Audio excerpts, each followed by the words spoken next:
पिछली क्लास में मैंने एक बात तुमने बताई थी बेटे कि इलेक्ट्रॉन्स अपने टेम्परेचर की वजह से कंडक्टर में रैंडम मोशन में होते हैं और जब इलेक्ट्रिक फील्ड अप्लाई किया जाता है, when electric field is applied,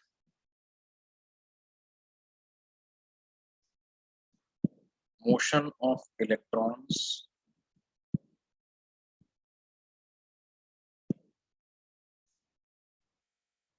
is governed by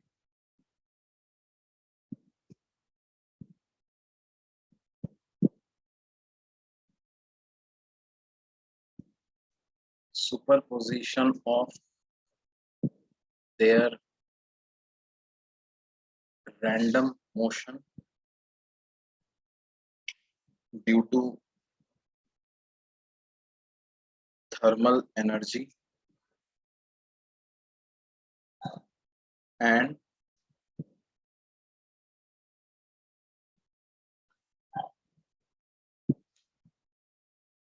accelerated motion due to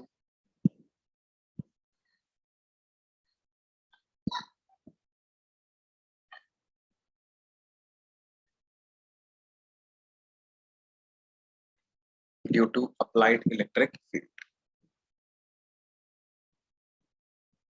जैसे अगर इलेक्ट्रिक फील्ड हमने इस डायरेक्शन में अप्लाई किया तो इलेक्ट्रॉन कैसे मूव करते हैं, ऐसे ऐसे,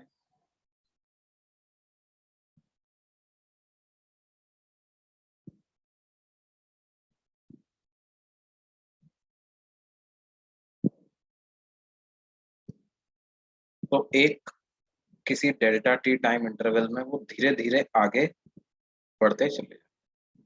टाइम ज्यादा बीतता है, डिस्प्लेसमेंट तो उतना नहीं होता, डिस्टेंस तो खूब चलते हैं, टाइम ज्यादा बीतता है, डिस्प्लेसमेंट ज्यादा नहीं होता उनका, है ना। तो अगर हम डिस्प्लेसमेंट अपॉन टाइम करें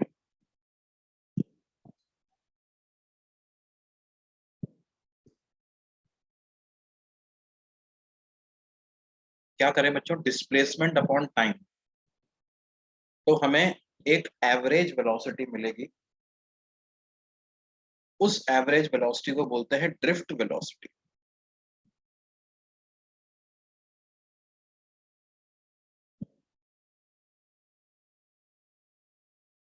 उस एवरेज वेलोसिटी को क्या बोलते हैं, ड्रिफ्ट वेलोसिटी।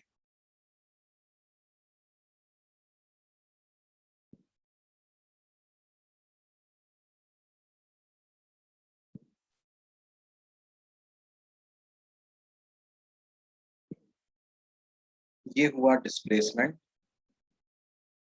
और मान लो इस डिस्प्लेसमेंट में टाइम लग गया डेल्टा टी, तो एक एवरेज वेलोसिटी हमें मिलेगी। वो एवरेज वेलोसिटी होगी डिस्प्लेसमेंट अपॉन टाइम, और उस एवरेज वेलोसिटी को क्या कहेंगे बच्चों, drift velocity.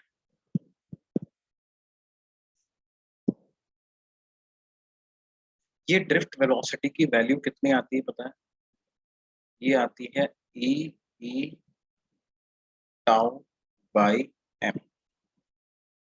This is equal to e tau by, what are these symbols, e tau by m में इन सब का क्या मतलब है।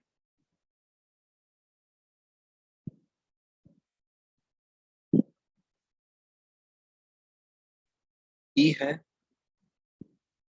Charge of electron,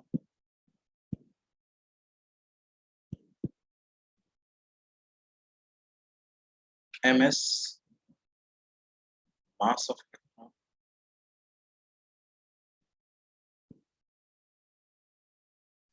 capital E क्या है, intensity of electric field,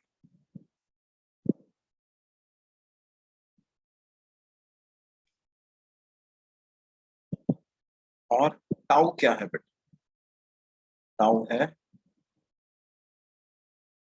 torque applied, sorry torque applied नहीं है, मेरे दिमाग में क्या चल रहा है। टाउ है relaxation time. Relaxation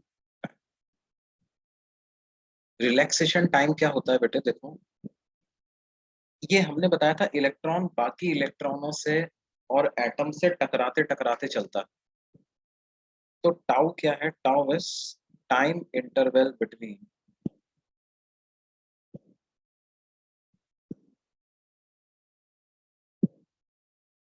two successive collisions. Time interval between two successive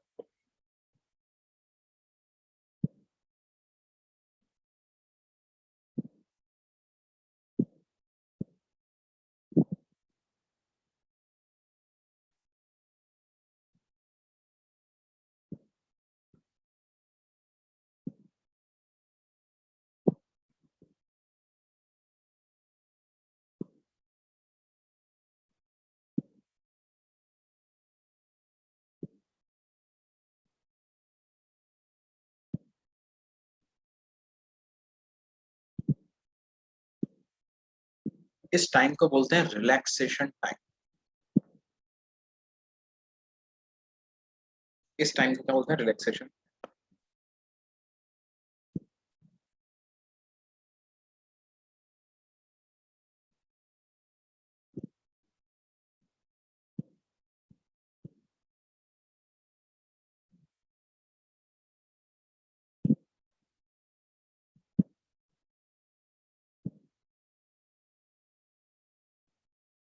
relaxation time का मतलब क्या है? जैसा कि मैंने डेफिनेशन लिखा, time interval between two successive collision. देखो क्या होता है, इलेक्ट्रॉन एक इलेक्ट्रॉन से टकराया, टकरा करके किसी रैंडम दिशा में उसकी वेलोसिटी हो गई, है ना, ऊपर हो गई, नीचे हो गई, वायर की लेंथ के अलोंग हो गई, इलेक्ट्रिक फील्ड के परपेंडिकुलर हो गई, है ना, कहीं भी हो गई। सर मतलब एन कोलिजन्स के टाइम के लिए अगर ड्रिफ्ट वेलोसिटी चाहिए तो टाउ का एवरेज लेंगे ना। हाँ, मतलब एवरेज रिलैक्सेशन टाइम होता है ये। टाउ एक तरीके का क्या हो गया? Average relaxation time. ठीक है, on an average relaxation time क्या है, वो है।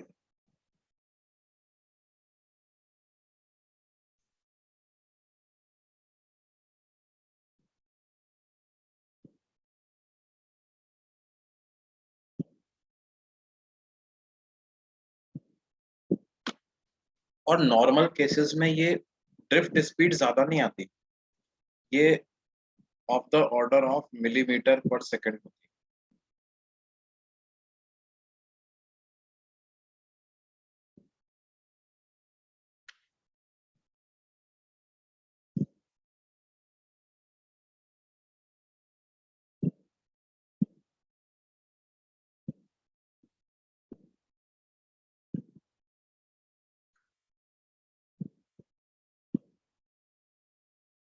देखो रिलैक्सेशन टाइम एग्जैक्टली क्या होता है, जैसा मैंने बताया था ना, इसके अंदर कई सारे इलेक्ट्रॉन्स हैं। पिछली क्लास में याद है अपन ने इलेक्ट्रॉन डेंसिटी कैलकुलेट करी थी, कितनी हाई वैल्यू आई थी उसकी, नंबर ऑफ इलेक्ट्रॉन पर मीटर क्यूब। कई फ्री इलेक्ट्रॉन है, सबके सब चल रहे हैं। ठीक है, अच्छा इनके पास रैंडम मोशन की वजह से भी कुछ वेलोसिटी है ना, इधर उधर भाग रहे हैं, लेकिन इलेक्ट्रिक फील्ड इनको कह रहा है भैया चलो इधर चलो, इधर चलो, है ना। जैसे वो नर्सरी क्लास के बच्चे नहीं होते हैं,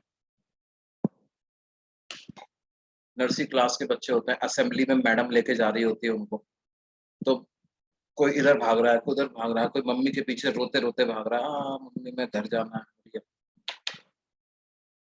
है ना। कोई कहाँ भाग रहा है, कोई कहाँ भाग, मैडम बेचारी जैसे तैसे कोशिश करके उनको, नहीं बेटा चलो इधर, सीधे चलो बेटा, सीधे चलो, धीरे धीरे उनको लेकर के जा रही है। तो इलेक्ट्रॉन्स की हालत ऐसी है कंडक्टर के अंदर, और इनकी क्या है, थर्मल मोशन की वजह से इनकी एनर्जी बहुत ज्यादा है ना, 10⁴मीटर पर सेकंड के ऑर्डर की इनकी एवरेज स्पीड होती है। और इलेक्ट्रिक फील्ड इनको क्या करता है, वायर की लेंथ के अलोंग एक दिशा में ले जाने की कोशिश कर रहा होता है। और क्या है, ये बहुत सारे हैं, बहुत बहुत भरे पड़े हैं अंदर। तो क्या होता है, जैसे एक इलेक्ट्रॉन चलना चालू किया दूसरे इलेक्ट्रॉन के साथ, अब जब वो चलना चालू करता है ना, तो इलेक्ट्रिक फील्ड इलेक्ट्रॉन पे इस दिशा में फोर्स लगाता है, ऐसे फोर्स लगाता है। मान लो उसकी वेलोसिटी, एक कोलिजन अभी हुआ ही है, उसकी वेलोसिटी इस डायरेक्शन में है, तो इस इलेक्ट्रिक फील्ड की वजह से ऐसा कुछ पाथ होगा उसका, है ना, अंदर ही रहेगा, कंडक्टर के अंदर ही रहेगा ऐसा। फिर इतने में ही दूसरे इलेक्ट्रॉन के साथ टकरा जाएगा, तो फिर वेलोसिटी फिर ऐसे हो जाएगी, फिर इलेक्ट्रिक फील्ड इसको थोड़ा आगे बढ़ाएगा, फिर टकरा जाएगा किसी और इलेक्ट्रॉन के साथ, फिर वेलोसिटी किसी रैंडम डायरेक्शन में आएगी, फिर आगे बढ़ेगा थोड़ा, इस तरह से धीरे धीरे धीरे धीरे वो आगे बढ़ेगा।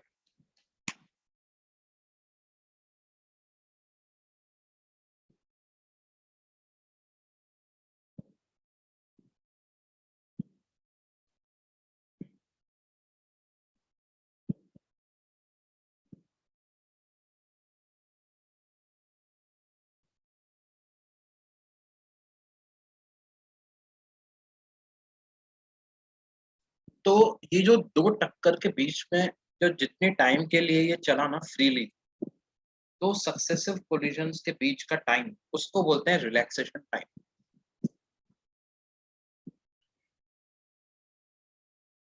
Time interval between two successive collisions of electron is called as relaxation time.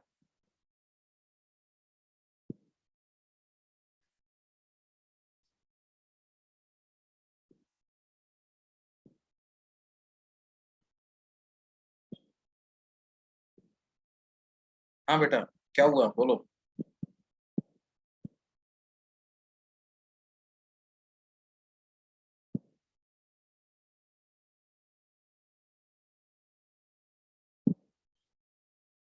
Sir no no no, see, we can not neglect relaxation time, क्योंकि रिलैक्सेशन टाइम अगर आप नेग्लेक्ट कर दोगे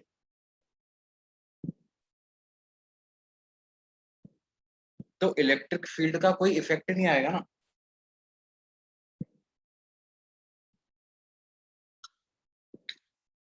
Relaxation time is the only time for which electric field is able to make the electron move along the wire। जब टक्कर हो रही है तब तो टक्कर का ही फोर्स डोमिनेट करता है।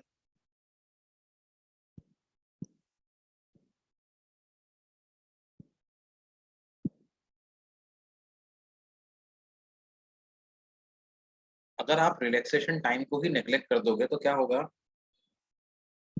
हाँ, ये बात आपकी बिल्कुल सही है सर, रिलैक्सेशन टाइम बहुत कम होगा, बिल्कुल बहुत कम होगा। तो उससे ड्रिफ्ट स्पीड तो ज्यादा, ड्रिफ्ट लॉस तो ज्यादा नहीं आना चाहिए, बिल्कुल ज्यादा नहीं आएगी, ज्यादा नहीं आती ड्रिफ्ट वेलोसिटी, बहुत कम आती है, जैसे मैंने यहाँ पे लिखा है मिलीमीटर पर सेकंड के ऑर्डर की होती है। जो इसकी रैंडम मोशन की वजह से, थर्मल एनर्जी की वजह से जो स्पीड है, उसके तुलना में तो बहुत कम होती है।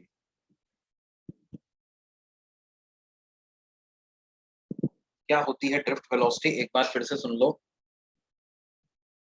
इलेक्ट्रॉन के पास जो नेट वेलोसिटी आ गई है, देखो मैंने क्या कहा था, जब इलेक्ट्रिक फील्ड अप्लाई नहीं करते हो आप, जब इलेक्ट्रिक फील्ड अप्लाई नहीं करते हो एक वायर में, तो उस समय पे क्या आता है, घूम फिर के वो इधर ही वापस आ जाता है, बार बार घूम फिर के सेम जगह पे आ जाता है इलेक्ट्रॉन। तो इसकी वेलोसिटी क्या होगी, एवरेज वेलोसिटी जीरो। लेकिन जब इलेक्ट्रिक फील्ड अप्लाई कर दिया हमने, तो क्या होता है, टकराता है, लेकिन इलेक्ट्रिक फील्ड उसको थोड़ा थोड़ा करके धीरे धीरे आगे लेकर के जा पाता।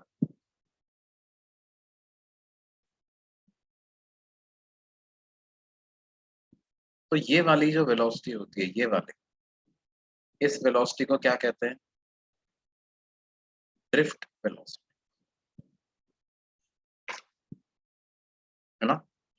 जो इलेक्ट्रिक फील्ड की वजह से जो डिस्प्लेसमेंट हुआ है, नेट डिस्प्लेसमेंट, भाई drift velocity is nothing but average velocity which was zero in absence of electric field. Electric field के एब्सेंस में एवरेज वेलोसिटी जीरो थी। इलेक्ट्रिक फील्ड के एब्सेंस में एवरेज वेलोसिटी जो थी वो जीरो थी। इलेक्ट्रिक फील्ड लगाने की वजह से क्या हुआ है, रैंडम मोशन अभी भी है, टकरा रहा है, इधर उधर भाग रहा है, लेकिन क्योंकि इसके जीवन में अब क्या आ गया है, जैसे ऐसा होता है ना, और जीवन में परेशान घूम रहे हैं, अरे भाई करियर में क्या करना है, कभी ये सोचे कभी वो सोचे कभी, लेकिन एक डायरेक्शन है आपके पास तब भी कि नहीं यार मुझे अच्छा इंजीनियर तो बनना है, तो उसके लिए अच्छा कॉलेज लेना है, तो आप भले ही धीरे ही सही लेकिन उस दिशा में कुछ कदम बढ़ा रहे हो। बिल्कुल गोललेस हो गए तो क्या है, जस्ट रैंडमली कुछ काम, कभी ये पढ़ लिया, थोड़े दिन वो किताब पढ़ ली, थोड़े दिन वो किताब पढ़ ली, उससे कहीं नहीं पहुंचेंगे।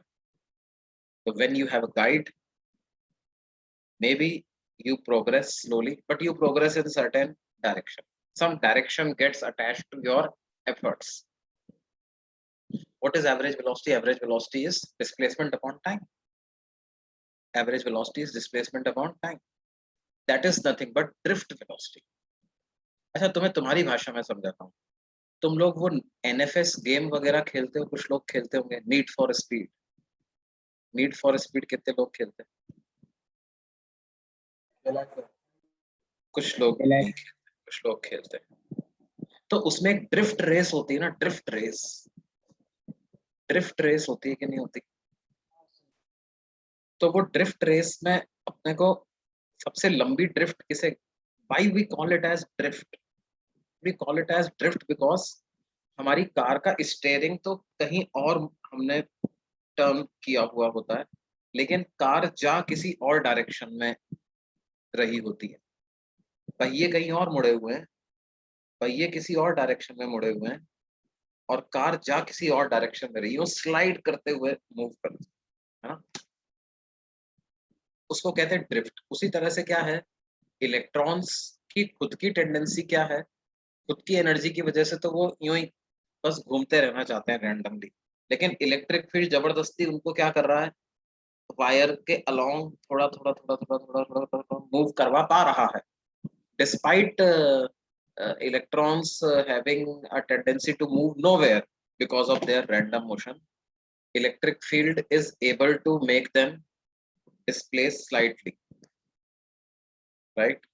So that displacement upon time is called as drift velocity. Metre पर सेकेंड ही होती है, कोई नई चीज नहीं है, ये वेलोसिटी ही है, लेकिन इसको ड्रिफ्ट वर्ड इसलिए अटैच कर देते हैं क्योंकि मतलब पुश जैसा हो रहा है ना, electron is getting push, slightly push, वो घूम फिर के वापस सेम जगह पे आने की कोशिश कर रहा है, बट इलेक्ट्रिक फील्ड की वजह से तब भी क्या है, थोड़ा थोड़ा तो आगे बढ़ रहा है, थोड़ा थोड़ा आगे बढ़ रहा है।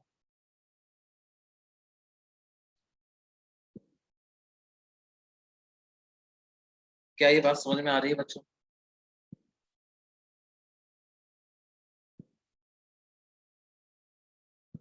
तो इस ड्रिफ्ट वेलोसिटी की वजह से क्या होता है, एक किसी भी क्रॉस सेक्शन से, जैसे जब पिछली क्लास में मैंने बताया था, तो क्रॉस सेक्शन से जो नेट फ्लो ऑफ चार्ज नहीं हो पा रहा है, अब वो चार्ज का फ्लो स्टार्ट हो जाता है, एक net flow of charge cross section से स्टार्ट हो जाता है because of this drift velocity, है ना, एक नेट फ्लो ऑफ चार्ज जो है वो ड्रिफ्ट वेलोसिटी की वजह से हो जाता है, पहले नहीं हो पा रहा था इलेक्ट्रिक फील्ड के एब्सेंस में।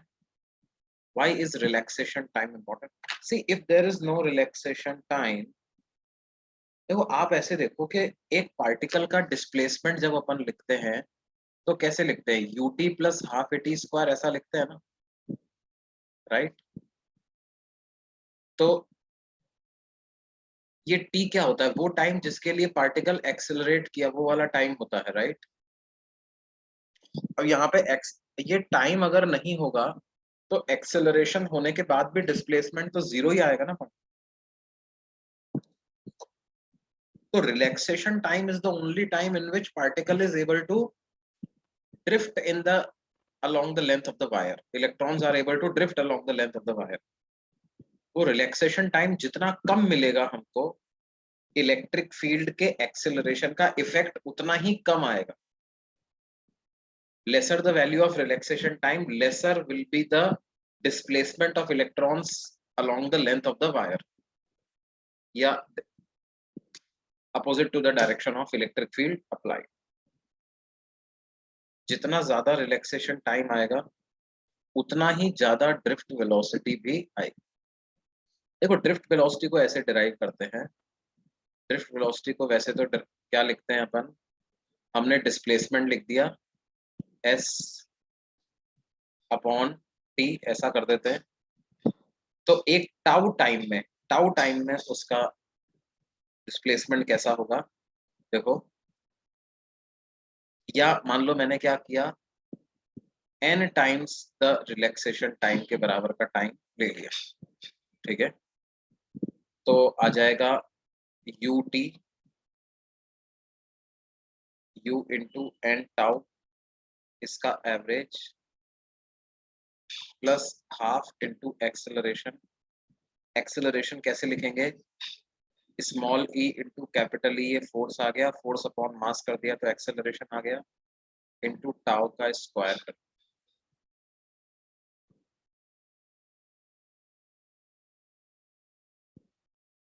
और डिवाइडेड बाय टाइम कर दिया टाउ. अब देखो ये वाली वैल्यू जीरो आ जाएगी आपके पास, क्योंकि एवरेज वेलोसिटी तो जीरो है ना इसकी. Average velocity is zero, right. तो क्या आ जाएगा, इसको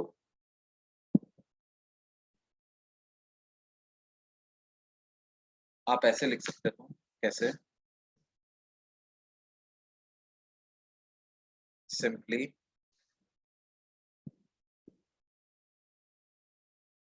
half e by m into tau square divided by tau. तो e टाउ बाई,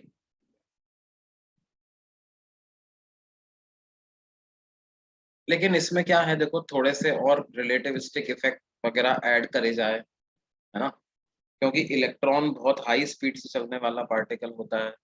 तो वो सारे इफेक्ट अगर अपन ऐड करें तो वो बोलते हैं कि भाई ड्रिफ्ट वेलोसिटी की जो प्रैक्टिकल वैल्यू आती है it is close to e tau by m. Proportionality तो वही होती है जो यहाँ से आती है, ये इसकी actual value.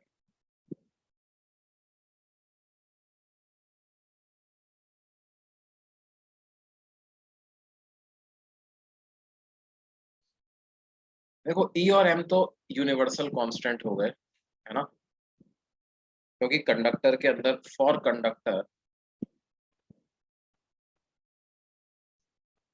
E and m are universal constant.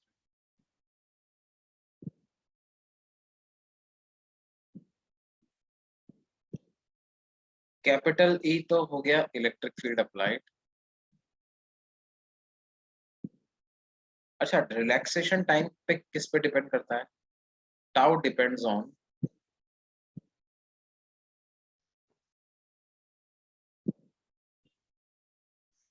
The material of the conductor.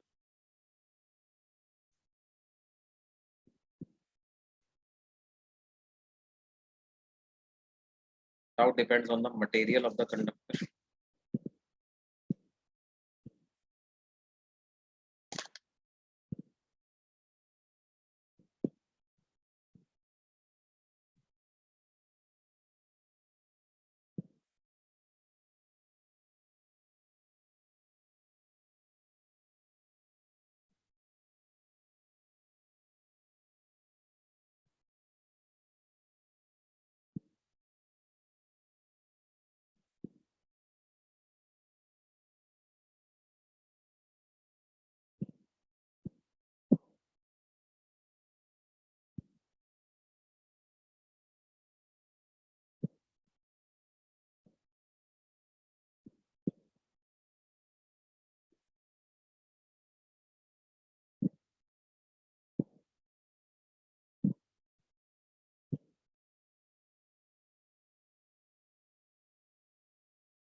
नहीं, इम्पोर्टेंट नहीं है, लेकिन एक आइडिया लग जाता है आपको इससे कि हाँ कैसे आया।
ई के प्रेजेंस में भी वी एवरेज जीरो ही होगा? नहीं, वी एवरेज जीरो नहीं होगा बेटे।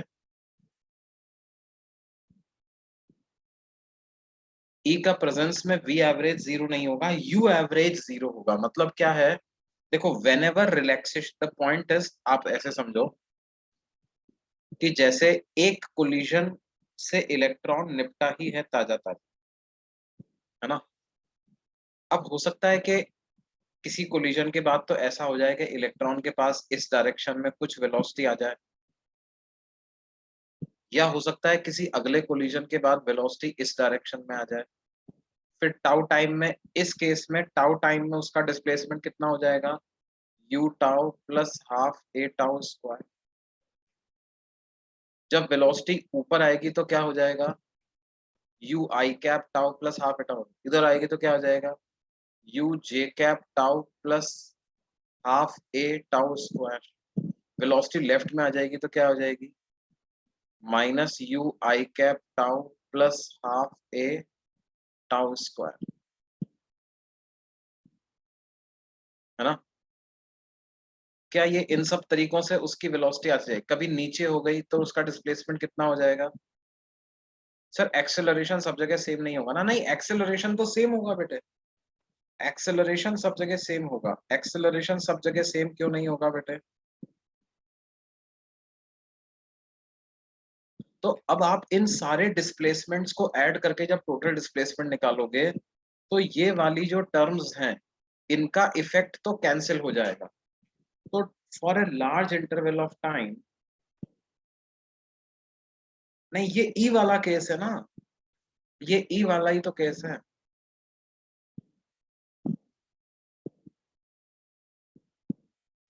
ई वाला ही केस है भाई ये।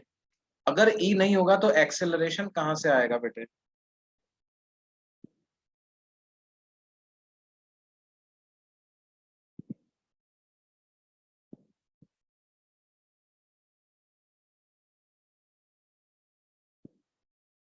अगर ई नहीं होगा तो एक्सेलरेशन कैसे आएगा? क्या एक्सेलरेशन आ सकता है क्या बिना ई के? ई के अपोजिट डायरेक्शन में होगा ना। हाँ तो हो जाने दो ना, जो भी डायरेक्शन है। अभी यहाँ पर मैंने ए की डायरेक्शन तो क्लियर करी नहीं, but what ever A is, it is same, it is same.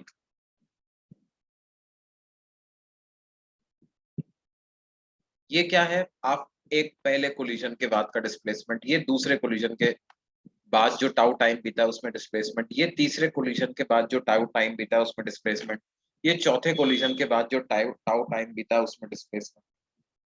ऐसा ही तो है।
तो क्या होगा बेटे, जब आप टोटल डिस्प्लेसमेंट लगाओगे ना, टोटल डिस्प्लेसमेंट कैलकुलेट करोगे, तो वो क्या हो जाएगा, मान लो ऐसे n टाउ टाइम के इंटरवल ले लिए, तो n into half a tau square, zero नहीं आएगा।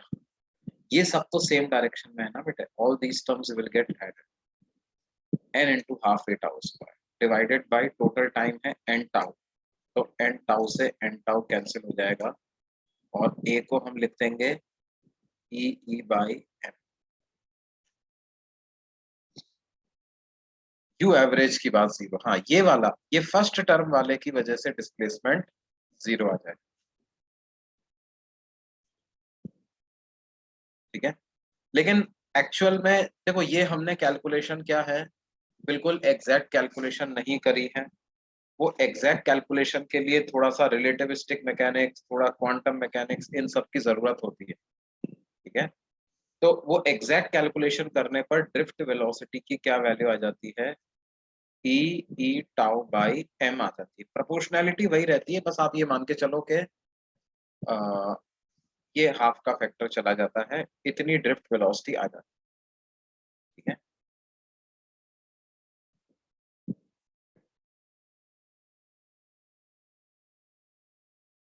अच्छा, हाँ बोलो बेटे। अरे ड्रिफ्ट वेलोसिटी टाइम के साथ इंक्रीज क्यों नहीं होती, मतलब एक्सेलरेशन तो है ना पार्टिकल्स। हाँ वही होता है ना, होता क्या है कि एक्सेलरेट होती है, पार्टिकल एक्सेलरेट होता है, लेकिन टक्कर की वजह से क्या होता है, दोबारा रेस्ट पे आ जाता है, तो उसको फिर से शुरुआत करनी पड़ती है। तो पर वो स्पीड तो रिडिस्ट्रीब्यूट हो जानी चाहिए ना, मतलब वो तो कंजर्वेटिव रहेगी एनर्जी। अरे हर बार टक्कर हो जाती है ना बेटे, हर बार टाउ टाइम के बाद टक्कर हो जाती है। तुम ऐसे सोचो कि एक पार्टिकल ने जैसे मान लो, मैं तुम्हें एक छोटा सा एग्जांपल दूं कि क्या है, मान लो एक कमरा है, उस कमरे में हमने बहुत सारे बलून बलून बलून बलून भर दिए, पूरे पूरे कमरे में बलून भर दिए, है ना। और क्या किया मैंने, छत से एक छोटी बॉल को, टेनिस की बॉल को गिराया, है ना, या टेबल टेनिस की बॉल को गिराया मैंने, तो क्या होगा, वो बॉल ग्रेविटी की वजह से एक्सेलरेट तो करेगी, लेकिन उन बलून से टकरा टकरा टकरा करके चलेगी ना बार बार। तो क्या उसकी स्पीड बढ़ती रहेगी, या एवरेज स्पीड निकालें तो वो कोई कांस्टेंट वैल्यू ही आ जाएगी उसकी, कांस्टेंट। है ना। मतलब it is as good as कि हम उसको कांस्टेंट वेलोसिटी से चलता हुआ ही मान सकते हैं।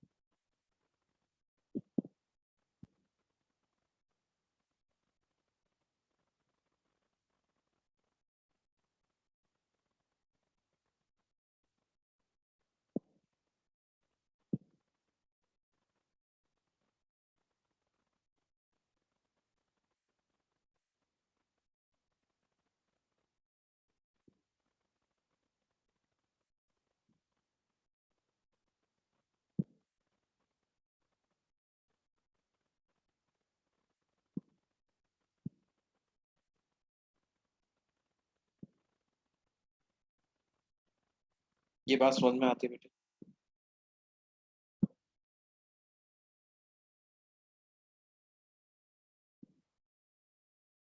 बोलो बच्चों, कोई डाउट।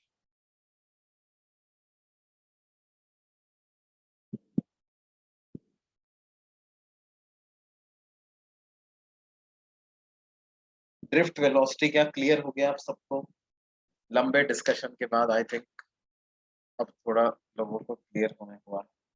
अच्छा, ड्रिफ्ट वेलोसिटी की डायरेक्शन क्या होगी,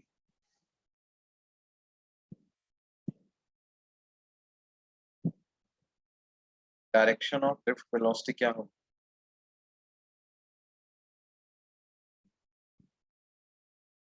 drift velocity is opposite to the direction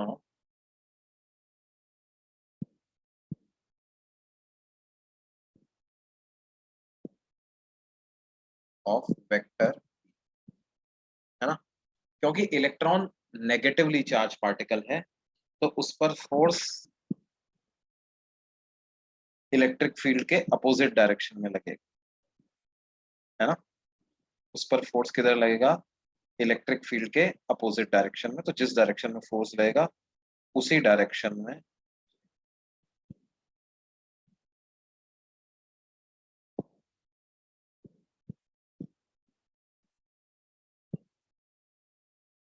अच्छा, करंट किस डायरेक्शन में फ्लो करेगा? Direction of current,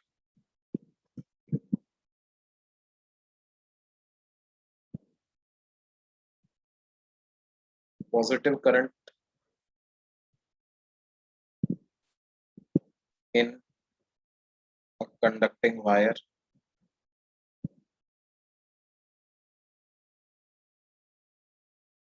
will be in the direction of E vector.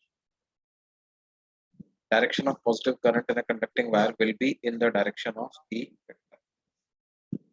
है ना? क्योंकि E वेक्टर के अपोजिट डायरेक्शन में इलेक्ट्रॉन जा रहे हैं, नेगेटिवली चार्ज पार्टिकल जा रहे हैं, और जिधर नेगेटिवली चार्ज पार्टिकल जा रहे होते हैं उसके अपोजिट डायरेक्शन में हम कहते हैं कि पॉजिटिव करंट फ्लो हो रहा है, यानी इलेक्ट्रिक फील्ड की डायरेक्शन में पॉजिटिव करंट फ्लो हो रहा है। Direction of positive current is in a conducting wire will be in the direction of E.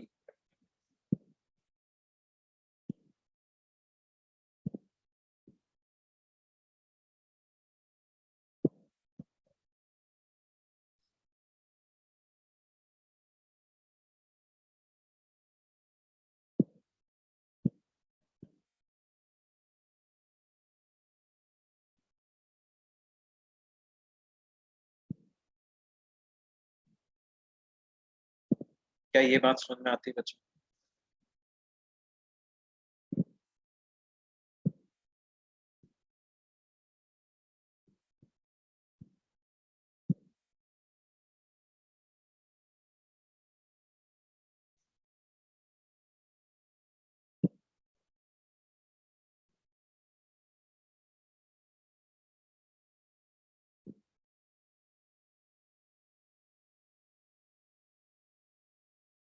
Okay, अब देखो, हम relation between current and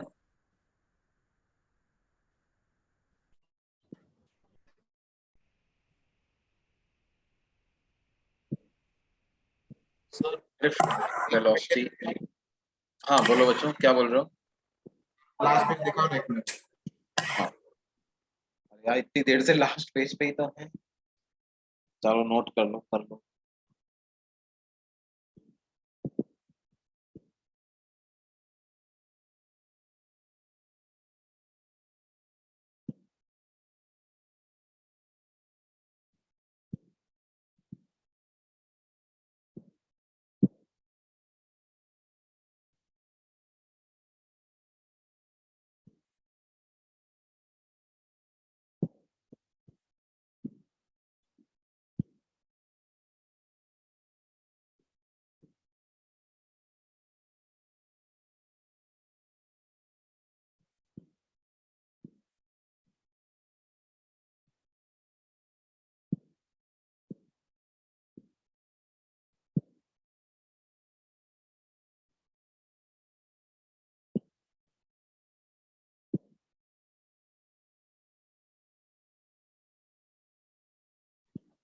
done sir.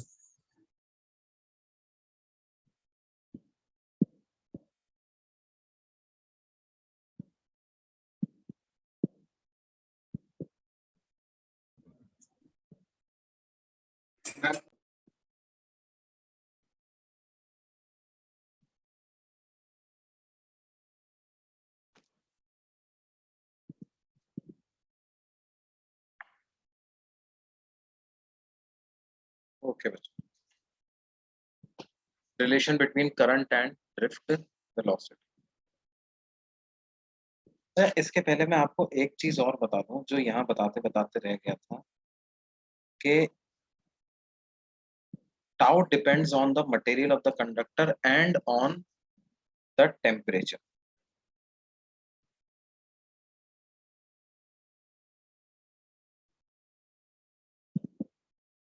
As temperature increases,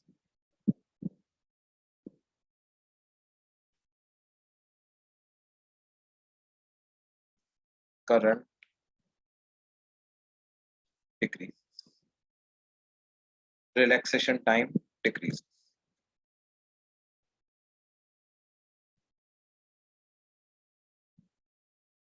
क्या ऐसा होना चाहिए कि नहीं होना चाहिए बच्चों? टेम्परेचर बढ़ने के साथ रिलैक्सेशन टाइम डिक्रीज होना चाहिए।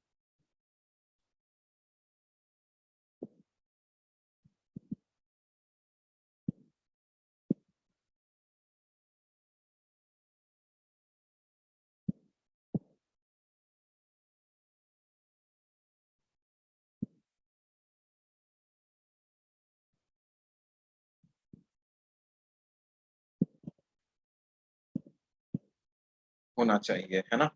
थर्मल एनर्जी बढ़ जाएगी तो रैंडम मोशन बढ़ेगा, रैंडम मोशन बढ़ेगा तो टक्करें जल्दी जल्दी होंगी, तो दो टक्कर के बीच का टाइम कम हो, दो टक्करों के बीच का टाइम जो हो जाएगा वो जाहिर सी बात है कि कम हो जाएगा।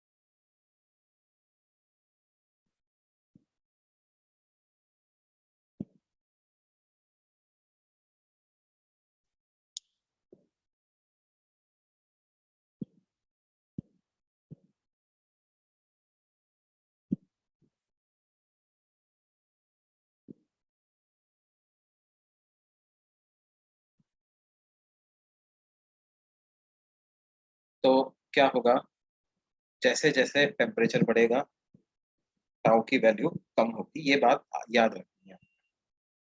अब आते हैं अपने असली मुद्दे पर, relation between current and drift velocity. देखो ये वायर है और उसका कुछ क्रॉस सेक्शन है,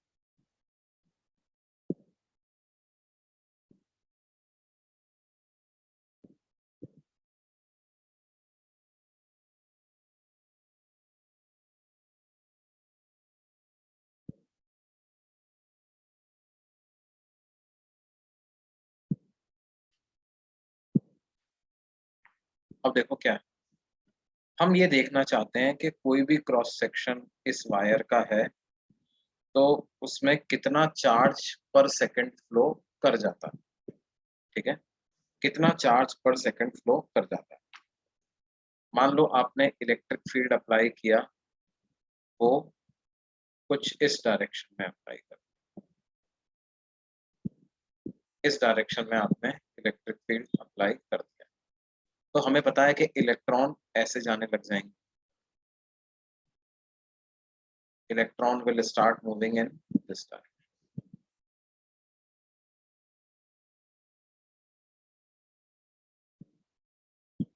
हर जगह फ्री इलेक्ट्रॉन है थोड़े थोड़े, वो सब के सब इस डायरेक्शन में जाने लग जाएंगे। देखो डिस्प्लेसमेंट के लिए हम ऐसा मॉडल अज्यूम कर सकते हैं, उसमें कोई दिक्कत नहीं है, लेकिन वेलोसिटी बहुत कम है, इधर जाने की वेलोसिटी बहुत कम है ना?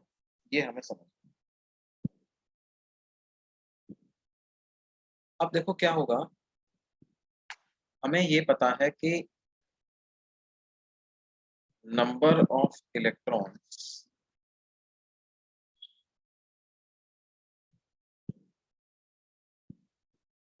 पर मीटर क्यूब को हम n मान लेते हैं, n area of cross section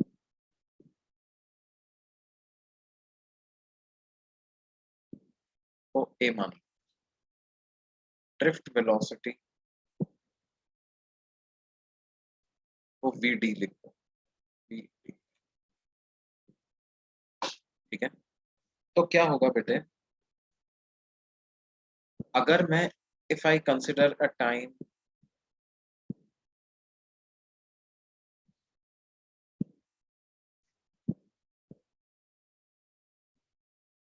delta t time consider करें, तो डेल्टा टी टाइम में कितना चार्ज क्रॉस कर जाएगा इस एरिया, मानो कि इलेक्ट्रॉन वीडी वेलोसिटी से आ रहे हैं, तो इस जगह से अगर मैं वीडी डेल्टा टी डिस्टेंस पीछे चला जाऊं, कितना डिस्टेंस पीछे चला जाऊं बेटे, वीडी डेल्टा टी डिस्टेंस पीछे चला जाऊं, तो मुझे एक वॉल्यूम ऐसा मिल जाए।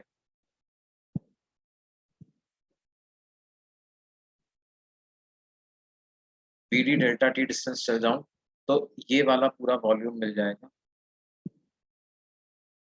इस वॉल्यूम तक के जितने भी इलेक्ट्रॉन्स होंगे वो सबके सब इस एरिया से निकल जाएंगे। If we consider time delta t, then all the electrons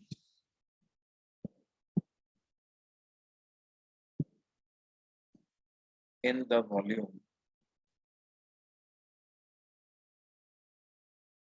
A into Bd delta t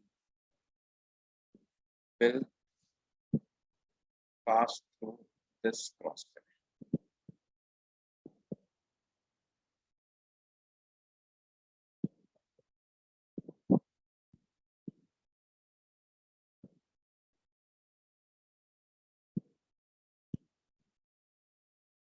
ये बात सही है कि नहीं? कितने नंबर ऑफ इलेक्ट्रॉन्स होंगे? Number of electrons crossing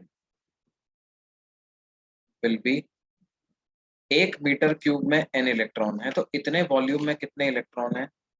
n into a into v d into delta t, इतने electron cross कर जाएंगे।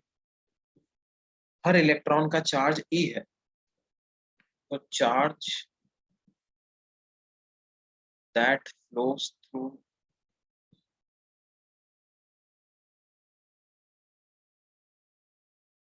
द क्रॉस सेक्शन A, ये किसके बराबर है? ये बराबर है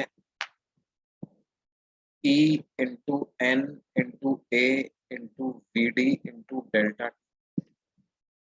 इलेक्ट्रॉन का चार्ज माइनस रखो, और करंट क्या होता है? चार्ज फ्लो पर सेकेंड।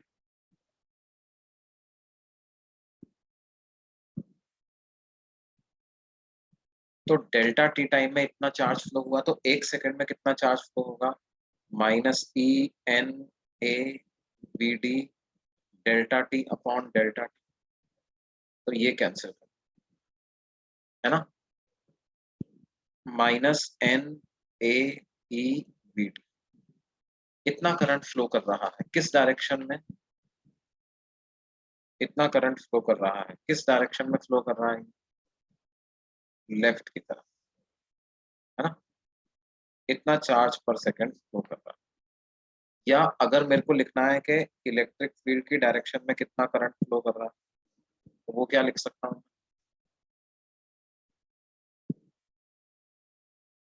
कोई मुझसे पूछे मान लो कि इस डायरेक्शन में कितना करंट फ्लो हो रहा है, करंट इस डायरेक्शन वाला क्या, जिस डायरेक्शन में मैंने अप्लाई किया था क्या, electric field,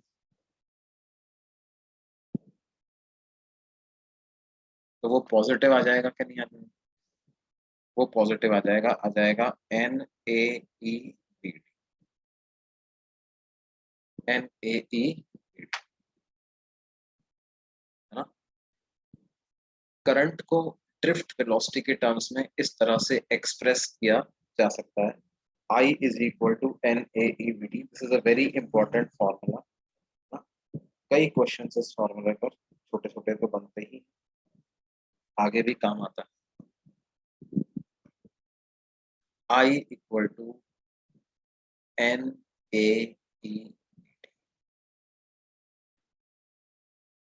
If you know drift velocity, you can calculate current. जहां पर इन सब सिंबल्स का मतलब मैंने समझाया ना, N क्या है? Density of free electrons,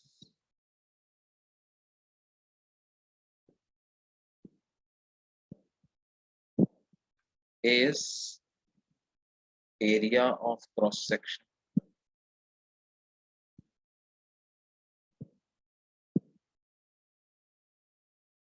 is charge of electron.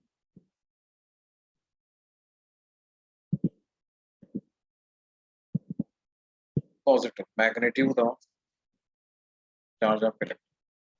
Bd is drift.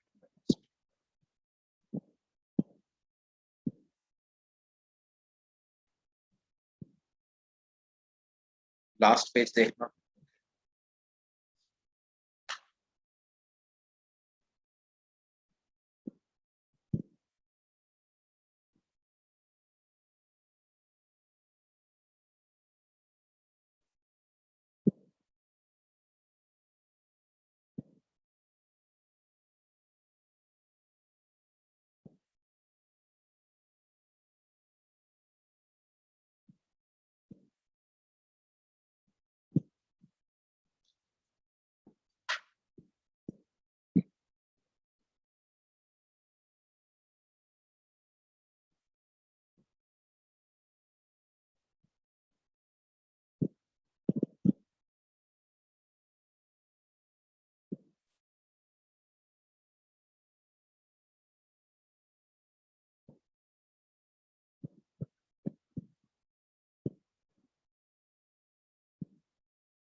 Done, sir.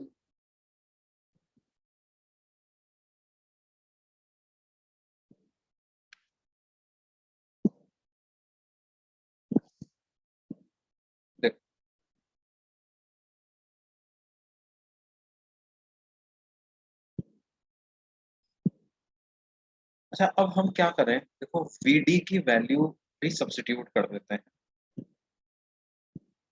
I बराबर है NaEVd और Vd को लिख देते हैं E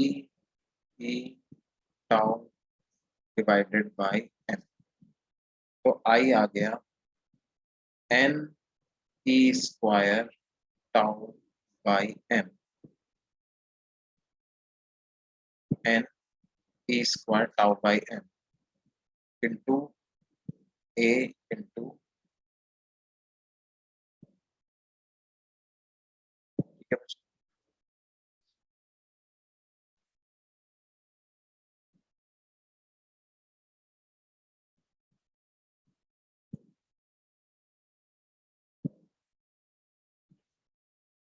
चलिए लास्ट पेज देख लो भाई, कुछ ही बच्चों को लास्ट पेज देखना है.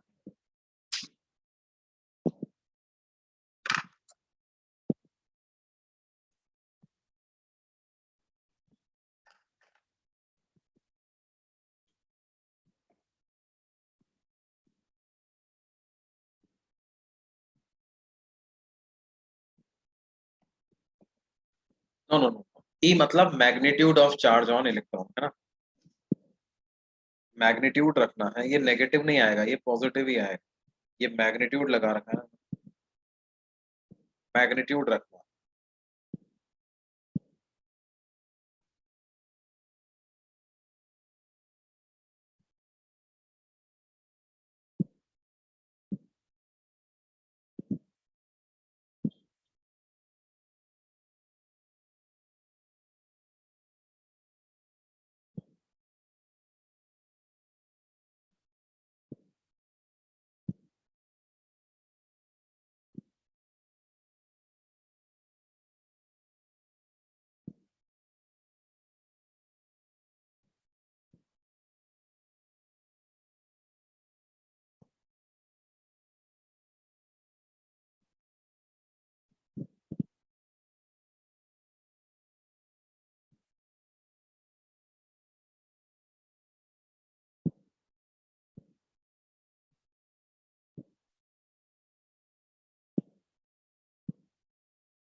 देखो I equal to NaVd, I NaVd की वैल्यू रख दी मैंने E टाउ बाई m.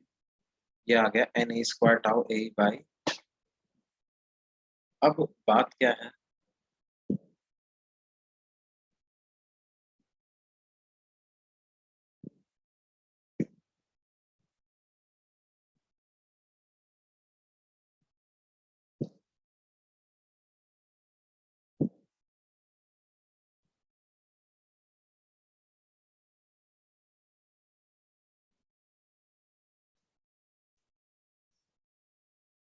ये जो फॉर्मूला है ना, इसको हम इलेक्ट्रिक फील्ड के टर्म्स में ना याद करके इसको एक खास कारण से पोटेंशियल के टर्म्स में याद कर। देखो हमने क्या किया, ये दो एंड्स के बीच में पोटेंशियल अप्लाई किया V के बराबर।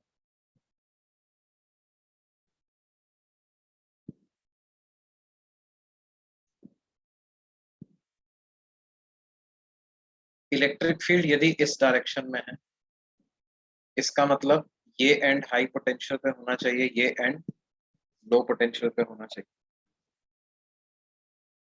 तो इन दोनों एंड्स के बीच में पोटेंशियल डिफरेंस कितना आ जाएगा?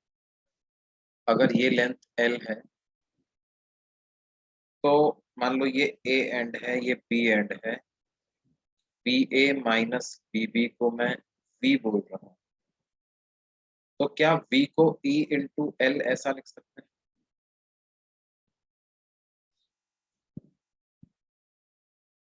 V final minus V initial क्या होता है? माइनस E डॉट DR ना। तो अगर आपको VB माइनस BA लिखना था तो आप लिख सकते हो minus E DR from 0 to L।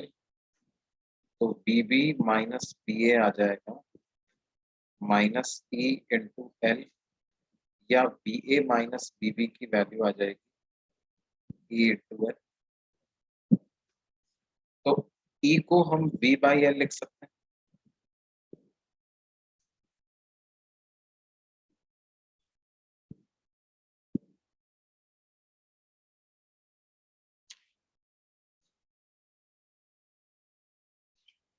I की वैल्यू आ जाएगी N E square tau A by M into V by L।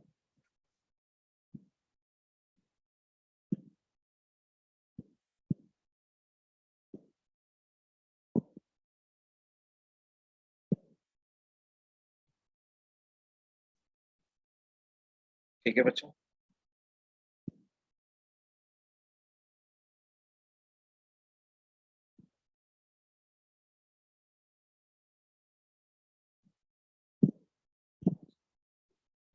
अब देखो N E square tau by M into A by L into V।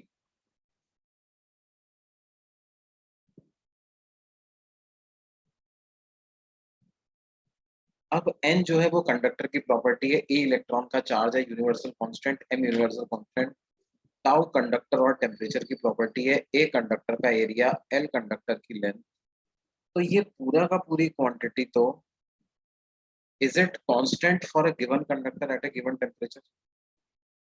This is constant for a given conductor at given temperature, at fixed temperature, है ना। तो यहां से हमारे पास आता है मल्टीप्लाइड बाई V। V जो है ये पोटेंशियल डिफरेंस है, ये एक्सटर्नल फैक्टर पे डिपेंड करेगा, आपने कितना पोटेंशियल डिफरेंस इस कंडक्टर में लगाया हुआ है। तो करंट जो है वो वोल्टेज के डायरेक्टली प्रोपोर्शनल आ रहा है। वोल्टेज मतलब potential difference across a length L of the conductor. For a given conductor at a fixed temperature, current is directly proportional to voltage, and this law is called as Ohm's law. For a given conductor at a fixed temperature,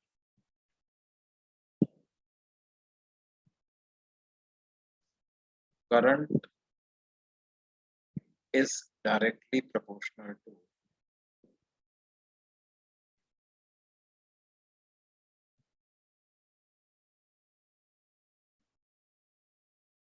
its voltage. Current is directly proportional to voltage. Voltage का मतलब potential difference applied across its length.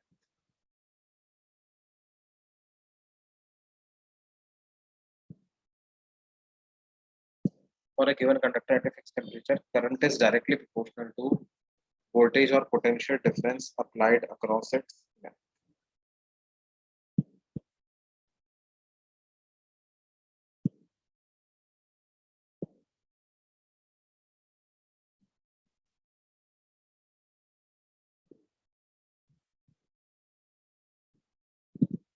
And this law is called as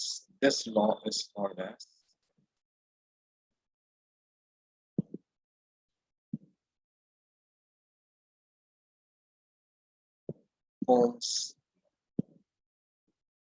Current is directly proportional to voltage.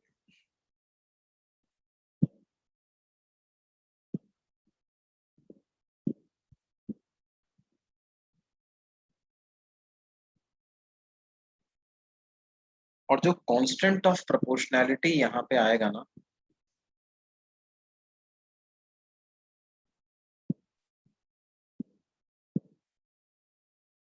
I को लिखेंगे V by R। I को क्या लिखेंगे? V by R। देखो पिछले page पे देखो I किसके बराबर आया है? I बराबर आया है n e square tau by m into a by l। तो इसको हम क्या करते हैं, v को इधर ही रखते हैं, m upon n e square tau into l by,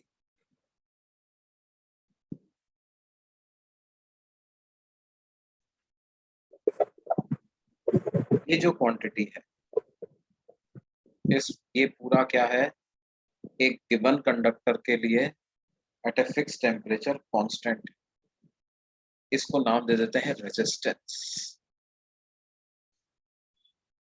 R is equal to m l upon n e square tau. Resistance क्यों नाम देते हैं? क्योंकि जितनी ज्यादा ये क्वांटिटी की वैल्यू होगी उतना ही कम करंट फ्लो होगा, है ना। अगर हम दो अलग अलग कंडक्टर्स को कंपेयर करें, अगर हम दो अलग अलग कंडक्टर्स को कंपेयर करें तो क्या होगा,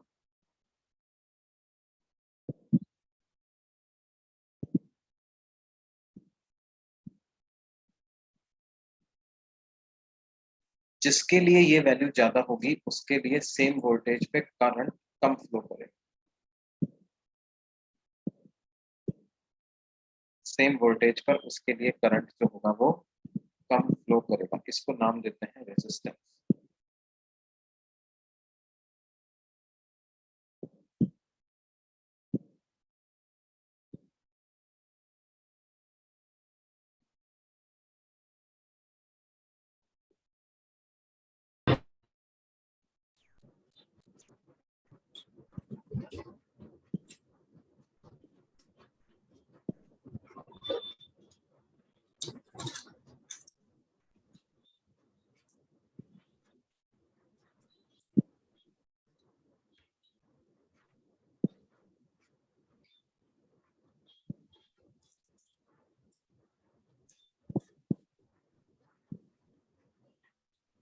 and this is called as resistance. इस रेजिस्टेंस के भी दो टुकड़े कर लेते हैं अपन।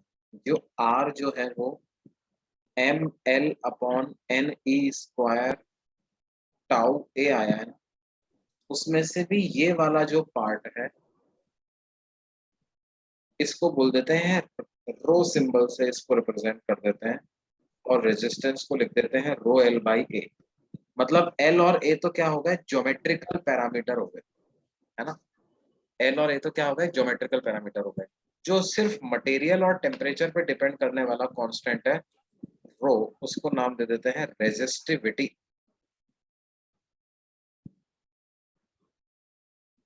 ठीक है। रेजिस्टेंस तो किन सब फैक्टर पे डिपेंड करता है, लेंथ पे, एरिया पे, मटेरियल पर, टेम्परेचर पर, रेजिस्टेंस इन सब पे डिपेंड करता है। रेजिस्टिविटी किस पे डिपेंड करता है? सिर्फ मटेरियल और टेम्परेचर,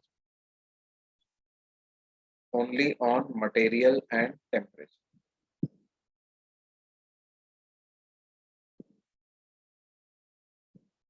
क्या ये बात समझ में आई बच्चों सबको?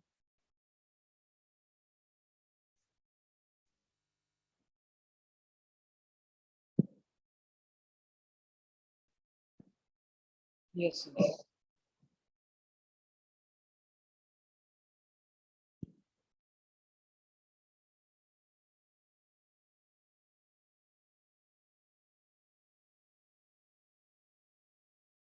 रो की कोई वैल्यू पूछे तो रो कितना होगा? रो विल बी, इसमें से एल और ए हटा दो तो m upon n e square tau, ये रो हो जाएगा। इसको बोलेंगे रेजिस्टिविटी। ये सिर्फ मटेरियल और टेम्परेचर पे डिपेंड करता है।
क्या ये बात समझ में आई बच्चों सबको?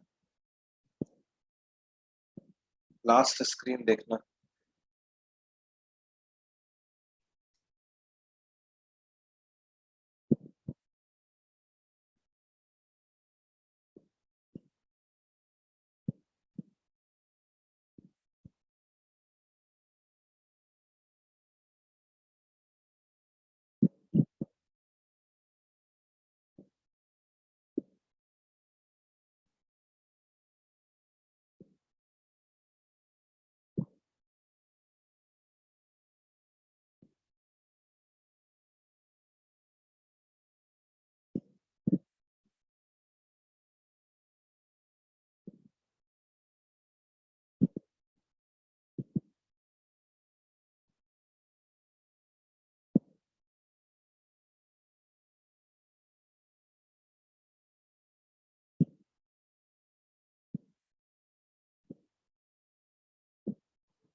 डन बेटे।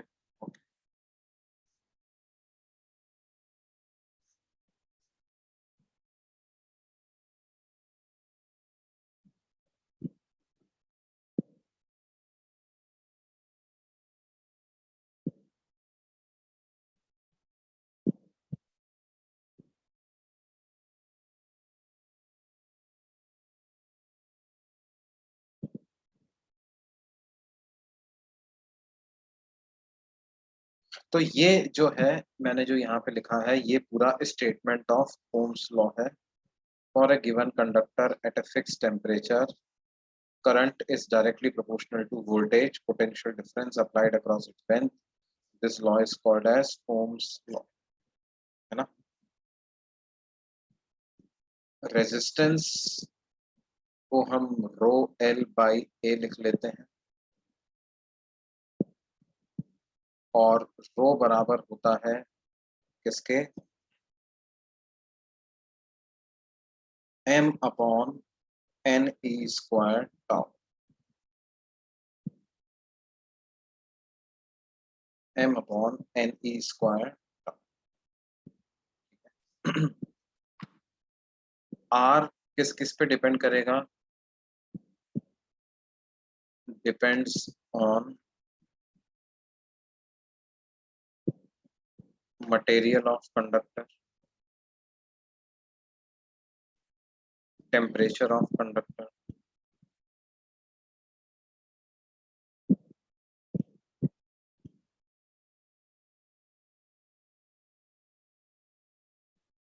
depends on material of conductor, temperature of conductor,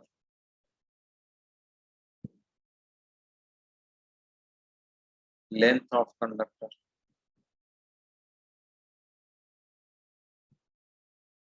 area of cross section of conductor.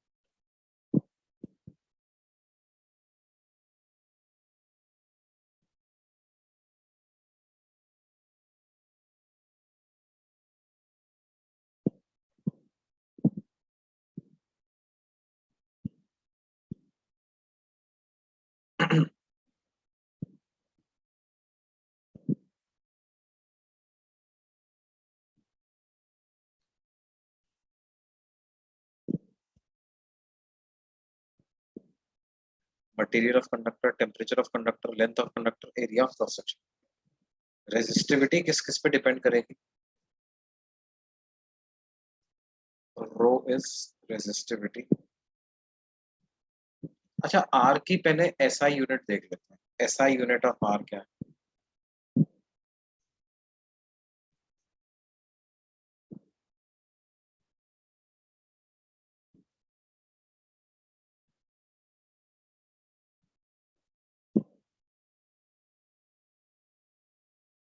ओम. या तो इस सिंबल से लिखो या ऐसे ओम. ओम होता क्या है? What is 1 ohm? 1 ohm is the resistance of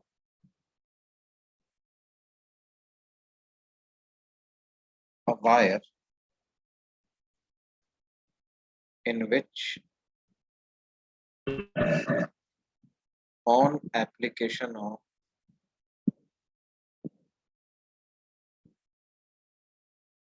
one volt potential difference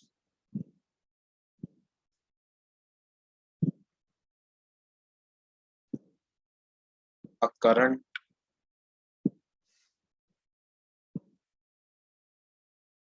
equal to 1 ampere.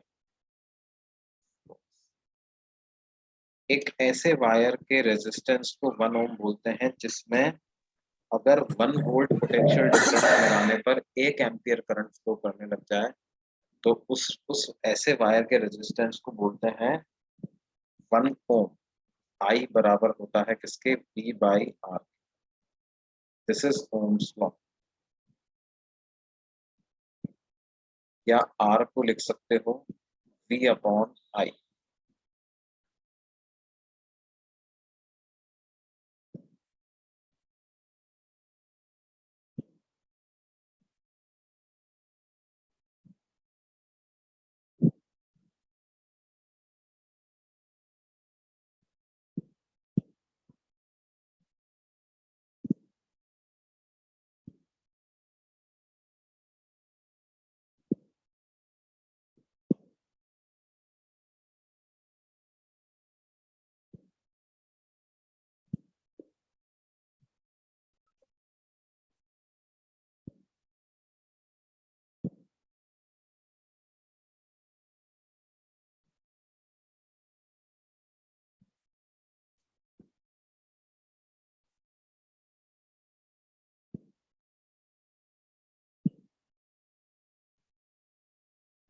SI unit of resistivity क्या होगी? देखो, अब रेजिस्टिविटी पे बात है.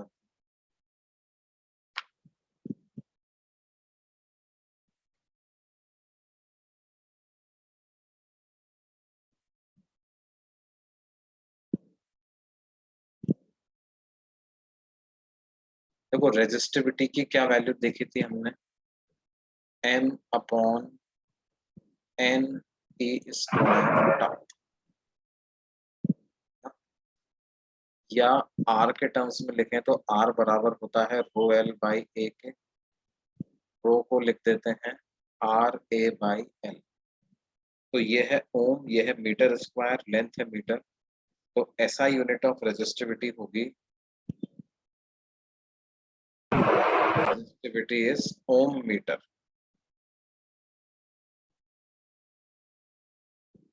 ओम मीटर,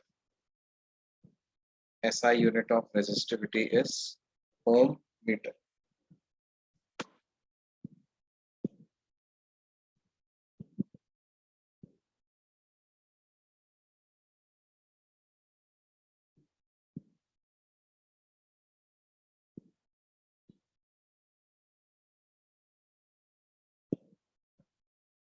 देखो टेम्परेचर पर इसकी क्या डिपेंडेंस होती है?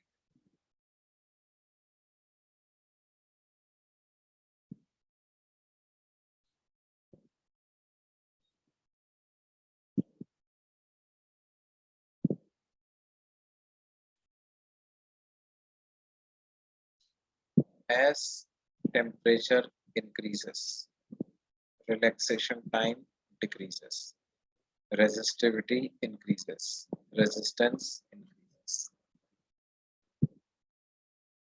This is for conductors.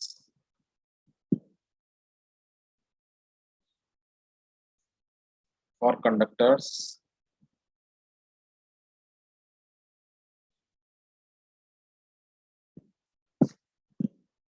as temperature increases,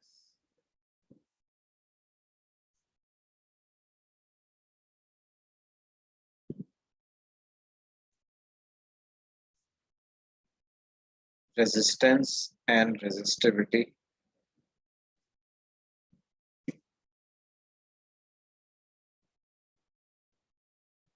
increases. Resistance और रेजिस्टिविटी दोनों जो है वो क्या हो जाते हैं बच्चों, बढ़ जाते हैं।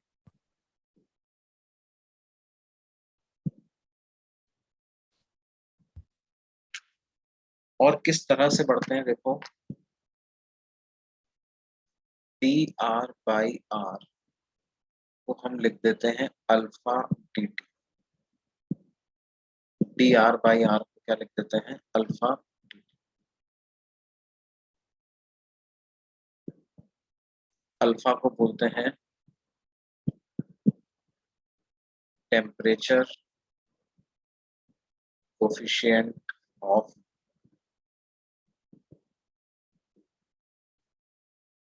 रेजिस्टेंस। अल्फा को क्या कहेंगे, टेम्परेचर कोफिशिएंट ऑफ रेजिस्टेंस।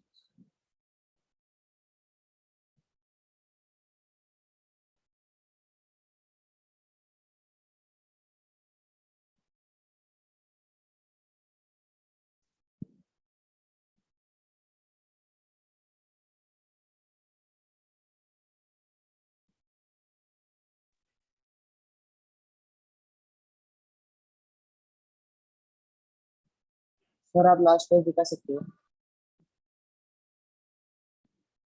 हाँ बेटे, लास्ट पेज से। ये रहा ना।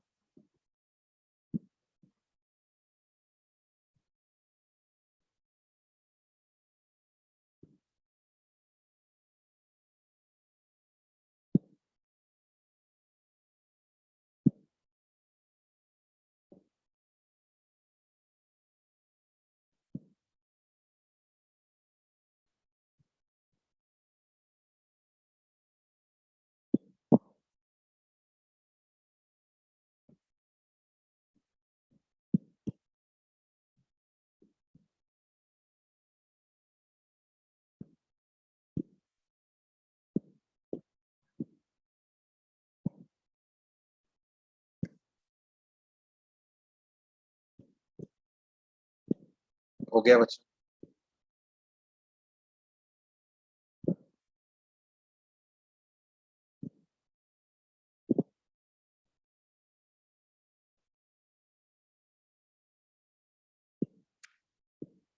अल्फा की यूनिट होती है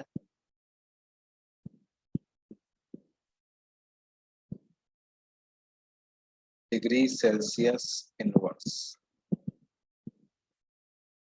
अल्फा की यूनिट होती है डिग्री सेल्सियस इनवर्स, क्योंकि dr/r तो डायमेंशन लेस है, LHS डायमेंशन लेस है, तो RHS भी डायमेंशन लेस होना चाहिए।